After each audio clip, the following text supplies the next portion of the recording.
Selamat pagi Ibu, Bapak dosen, dan teman-teman yang menonton video ini. Nama saya Rian Ricardo dari jurusan Bahasa Mandarin, Universitas Bunda Mulia, Kampus Serpong. Di video ini, saya sebagai perwakilan juru bicara dari sebuah perusahaan game. Perlu diketahui, dalam masa-masa pandemi seperti ini, terdapat banyak industri-industri yang mengalami penghambatan dan kerugian. Tetapi dari semua industri-industri tersebut, ada beberapa industri yang malah mengalami perkembangan besar. Di video ini, terutama saya ingin membahas tentang industri game. Industri game dalam masa pandemi seperti ini, mereka malah banyak mengalami perkembangan besar. Mengapa demikian? Dikarenakan dalam pandemi, manusia menjadi banyak keterbatasan dalam aktivitas, sehingga manusia hanya bisa untuk stay di rumah dan tidak bisa berinteraksi dengan orang banyak, yang membuat manusia mengalihkan interest mereka ke dalam dunia game untuk mencari kesenangan dan kesempatan untuk berinteraksi dengan orang banyak dalam dunia digital game, yang bisa membantu mereka untuk melewati masa-masa pandemi seperti ini. Sampai di sini, aku yakin dari kalian semua pasti punya pertanyaan, bagaimana sih caranya untuk melakukan pemasaran dan promosi perusahaan game.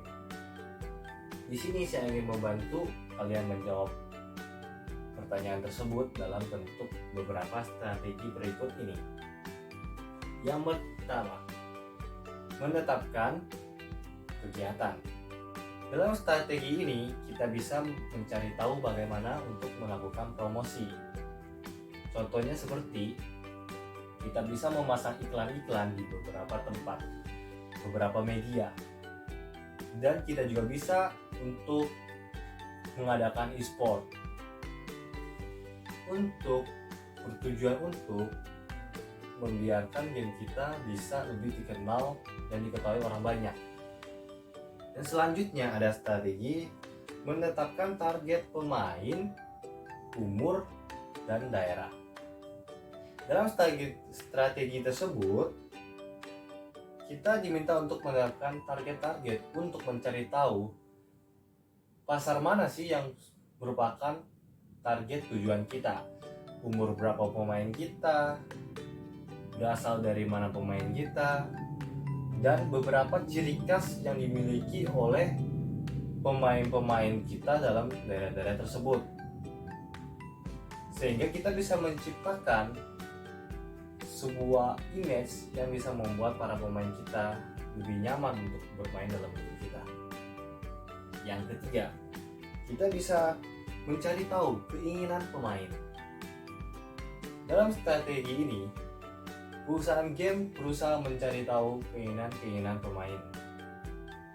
Mereka mencari tahu hal-hal apa yang ada dalam game ini perlu diperkembangkan. Dalam game ini apa saja yang harus diperbaiki, mencari tahu kekurangan-kekurangan game, dan memberikan updatean baru yang bisa memperbaiki semua hal itu. Dan juga kita bisa mencari tahu keinginan pemain seperti cara gameplay apa, display seperti apa, karakter seperti apa yang pemain kita inginkan. Lalu kita bisa memperbaiki hal-hal tersebut dalam updatean berikut itu, sehingga membuat pemain kita lebih nyaman dan bisa mengenalkan game ini ke orang yang lebih banyak. Selanjutnya ada menetapkan waktu dan event. Menetapkan waktu di sini adalah strategi untuk mencari tahu dalam waktu seperti apa sih kita harus memasang iklan, memasang promosi, agar iklan kita, promosi kita bisa dilihat oleh orang banyak. Dan juga event. Event ini tersebut adalah event dalam game. Dalam game kita perlu mengadakan banyak event untuk menarik perhatian pemain baru.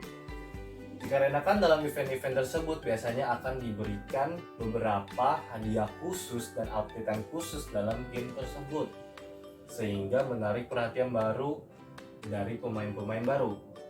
Dan juga event-event akan membantu pemain lama untuk tetap stay fresh dan tidak merasa bosan dalam game kita.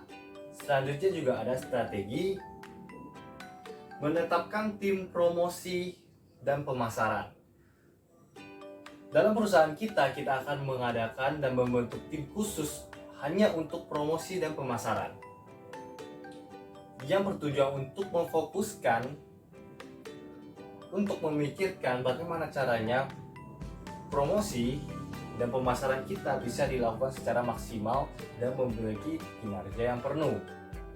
Tentu saja kita akan membuat tim dari beberapa daerah dengan tim yang berbeda-beda untuk tetap maintain ciri khas dari daerah masing-masing dan tidak bertabrakan. Selanjutnya juga kita akan menerapkan tujuan dalam promosi. Dalam strategi ini kita mengutamakan tujuan promosi. Tujuan promosi itu apa sih? Jadi dalam kita sebelum melakukan promosi tersebut, kita akan mencari tahu target apa sih yang ingin kita capai dalam promosi tersebut, sehingga kita bisa mencari tahu apa saja hal-hal yang ingin kita lakukan dan ekspektasi seperti apa yang kita akan capai setelah promosi tersebut dilakukan. Yang terakhir, menentukan anggaran promosi. Dalam strategi ini menurut saya pribadi adalah strategi yang paling penting, dikarenakan anggaran sangat mempengaruhi bentuk promosi apa yang bisa kita pakai, yang bisa kita gunakan. Oleh sebab itu, anggaran harus dan penting banget untuk ditentukan sebelum melakukan promosi, agar kita bisa mengetahui promosi seperti apa yang bisa kita sampaikan dan bentuk kepada orang-orang. Sekian semua poin yang ingin saya sampaikan pada video ini. Terima kasih untuk semuanya yang telah menonton video ini. Saya mohon maaf jika saya ada kesalahan kata dan informasi. Video saya sampai sini. Sampai jumpa nanti.